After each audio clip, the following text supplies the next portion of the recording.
What's going on, guys? I'm Matt from Wired Workshop, and today we're going to be making all of the trophies for Alveus Sanctuary's Halloween event.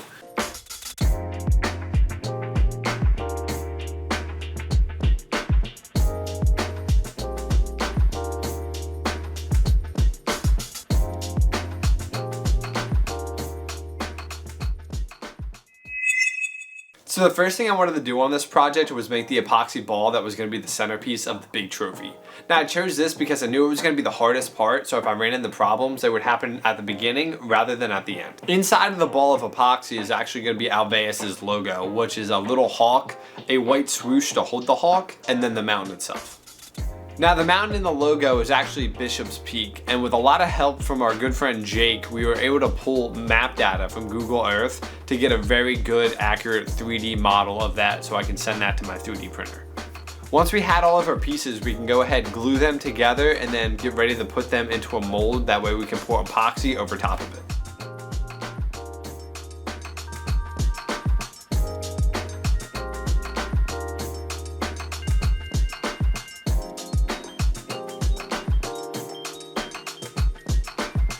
This took several attempts and was definitely the hardest part of the project. The first one even got stuck to this plastic holder that I had made to hold the mold, but thankfully with the help of Mr. Hammer, I was able to set it free and look at what was inside of the mold.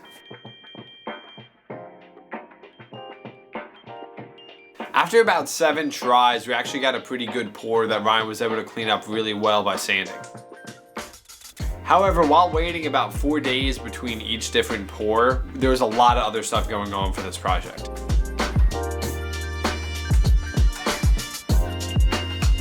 They wanted 2 medals to be given out during the event, one being a W for the MVP and then an L for someone who didn't do quite as well. Both of the medals were made out of aluminum and then cut out with my Shaper CNC. I was really happy on how this turned out, and my sister did a great job of actually getting those gems inside of that W. I wanted to present the W in a different way, so I ended up making a jewelry box for it, so when you open it up, it kicks on a bunch of lights inside and then also highlights the metal along with a bunch of red felt that I put inside of the box.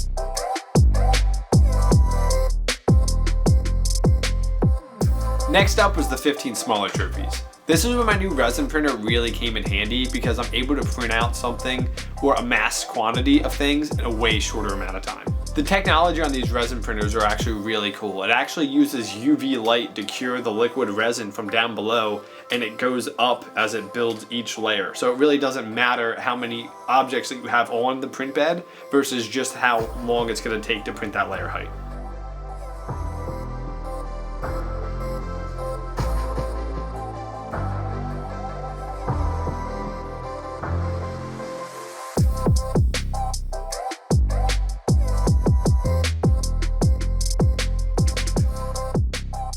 Once they come out of the printer, you throw them in a UV light box to cure and harden up, and then they're good to go.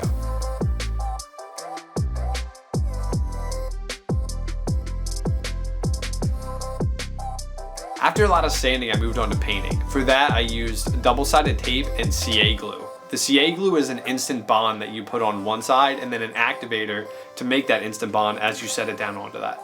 I used that for painting because it allowed me to paint the hawk standing straight up and hit it from all angles without having to worry about it falling over after I just painted it, and then it also stops me from having to flip it over to paint the other side.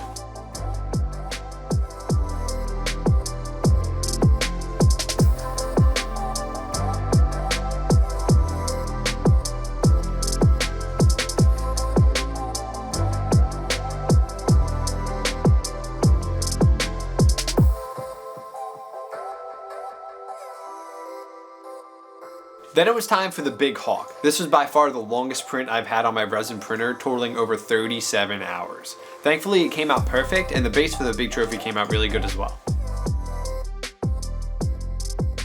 I painted this thing by actually hanging it off of my garage door opener. That way I can hit these really hard to reach spots from the top of it. And also so I didn't have to flip it over like I did with the Little Hawks as well.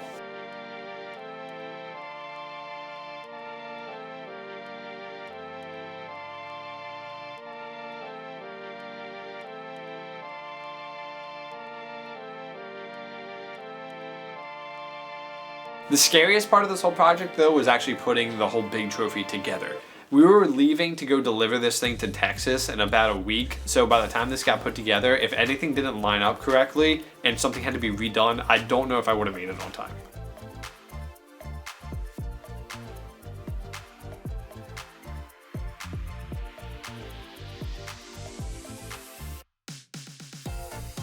However, once I hit that switch and saw the light kick on and that ball spin, I had a huge sign of relief.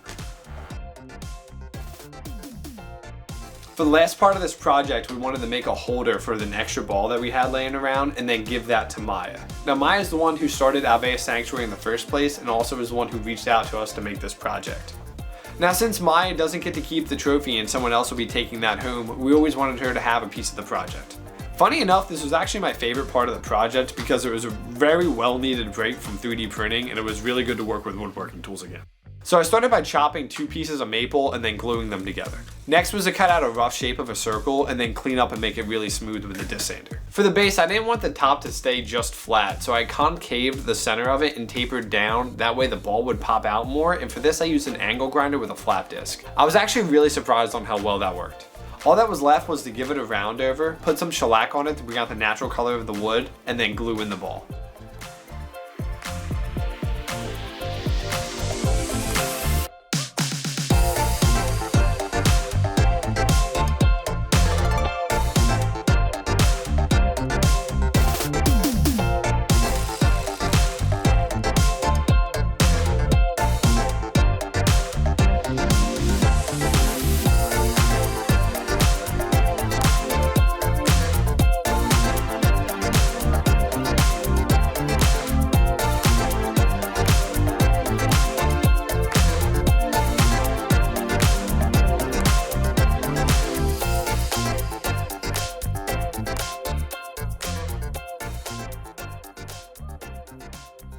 And with all that, the project was complete. We had a really fun time making this project and working with the team at Alveus. Plus, being able to deliver the project and to see Alveus and meet all the animals in person was an awesome experience. I was really blown away at everything they had already had there, especially only starting in February, and I'm super excited to see what they do in the future.